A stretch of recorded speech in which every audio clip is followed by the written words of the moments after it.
أعوذ بالله من الشيطان الرجيم. بسم الله الرحمن الرحيم. يا بني إسرائيل اذكروا نعمتي التي أنعمت عليكم وأوفوا بعهدي أوف بعهدكم وإياي فارهبون.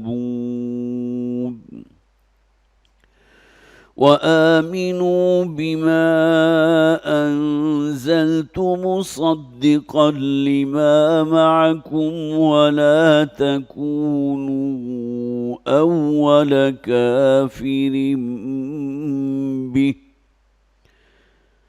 ولا تشتروا بآياتي ثمنا قليلا وإياي فاتقون. ولا تلبسوا الحق بالباطل وتكتموا الحق وأنتم تعلمون. وأقيموا الصلاة وآتوا الزكاة واركعوا مع الراكعين. أتأمرون الناس بالبر وتنسون أنفسكم وأنتم تتلون الكتاب أفلا تعقلون. واستعينوا بالصبر والصلاة وإنها لكبيرة إلا على الخاشعين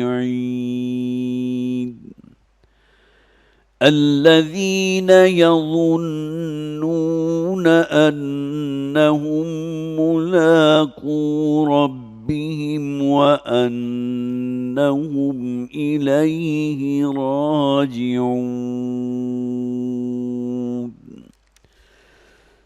صدق الله العظيم. رب اشرح لي صدري ويسر لي أمري واحلل عقدة من لساني يفقه قولي. اللهم ألهمنا رشدنا واعصمنا من شرور أنفسنا